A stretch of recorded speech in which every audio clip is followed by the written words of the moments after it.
All right, welcome. So you're building a life here in the UK, but owning your own home? It feels like this distant, far-off dream, right? Well, in this explainer, we're going to tear that idea apart. We're talking real steps, real numbers, and the hidden roadblocks that might be holding you back. Let's start with a feeling I bet is pretty familiar. Listen to this. This is what a husband who's been in the UK for almost a decade said to me just a few months back. He and his wife, they were working so hard, the kids were happy in school, but buying a house felt like climbing a mountain. You know that feeling. And get this is the amount they had just sitting in their savings account. £18,000. I mean, this was money they'd scraped together over years, skipping holidays, always cooking at home, being so careful with every penny. And in their minds, they were nowhere close. So here's the million-dollar question, right? What number is actually enough? They had this idea in their heads, maybe 40,000, 50,000 pounds to be safe. But what if? What if that goalpost they were chasing was in completely the wrong field? Yeah, you heard that right. Just 8 months after he said 5 more years, they were homeowners. And the best part? Their mortgage payment was £950 a month, a whole lot less than the £1,200 they'd been pouring into rent. The truth is, they were ready the whole time. The real walls weren't made of money. Okay, so let's get into what's really going on here. Because the biggest hurdles are often the invisible ones. The stuff going on in our heads, the cultural ideas we bring with us that just don't match up with the system we're in now. This right here, this is a huge mental roadblock for so many of us. In a lot of cultures, debt is a 4-letter word. You avoid it like the plague. But in the UK financial system, you have to shift your thinking. A mortgage isn't just a burden. It's seen as a smart tool, a way to use the bank's money to buy an asset that's probably going to be worth more later on.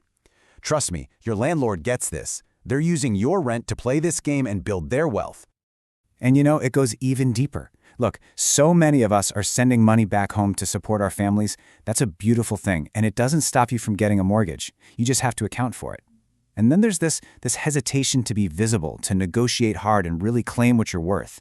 But buying a house demands that confidence. And finally, you can't just hand it all over to the experts and hope for the best. You have to get in the driver's seat and understand what's happening. All right, enough about the mindset stuff for a second. Let's talk about the money, the actual numbers.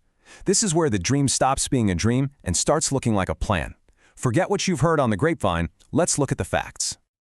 Just look at this. Seriously, for most first-time buyers here in the UK, a 5 to 10% deposit is totally normal. Remember that family with the £18,000? Well, boom, that put them squarely in the viable zone for a home worth well over 200 grand. All of a sudden, that mountain doesn't look so high anymore, does it? Now, of course, there's always a little trade-off. A 5% deposit can get your foot in the door, for sure, but you'll likely face higher monthly payments and interest rates. So while 5% is possible, aiming for that 10 to 15% range, that's really the sweet spot. It unlocks better deals and puts you in a much more powerful position. And here's a little secret. You probably have more money for a deposit than you realize. Are you using a tax-free lifetime ISA where the government literally gives you a bonus? Did you know that a documented gift from your family is a totally normal and accepted way to boost your savings? These aren't loopholes. They're tools designed to help you get there faster. Okay, so we've talked about the mental blocks. We've talked about the real numbers. So what do you actually do? Let's stop dreaming and start building a clear, step-by-step plan that gets you from where you are right now to holding those keys. I call this the VIR framework. And trust me, it's not about being a financial genius. It's all about your habits. V is for vision. I mean, really feel it. What does that home look like? What does it sound like when your kids are playing in the garden? I is for intention. Why now? Why not someday? A is for attention. You got to track your money and see where it's actually going. And R is for repetition. This is the big one. Set up automatic savings. Willpower runs out, but good systems run forever. And if you need a little motivation for that intention part, look at this number.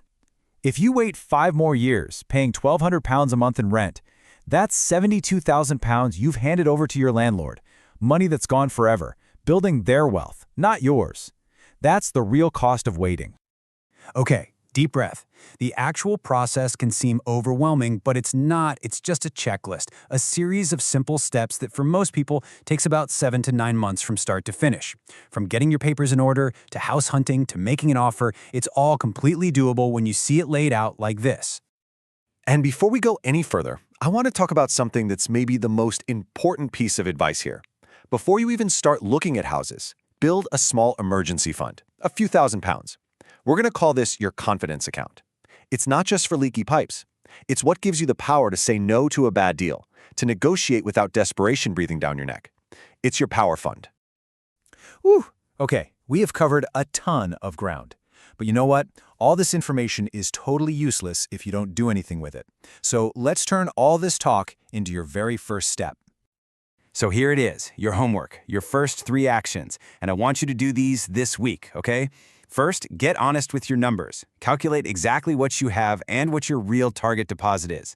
Second, check your credit score. It's free, it takes 10 minutes, just do it. And third, open a new savings account just for your deposit. Give it a name, like Future Home Fund. Make it real. Look, you don't need to take some giant, scary leap of faith. All you need to do is take one of those small actions. That's it. That first little push is what creates momentum. And momentum is the powerful, unstoppable force that's going to carry you all the way to the finish line. Your journey doesn't start when you have 50 grand. It starts now. So there you have it. The path is laid out for you. You have the knowledge. And honestly, you are so much closer and so much more ready than you think. The only real question left is, what's your first step going to be?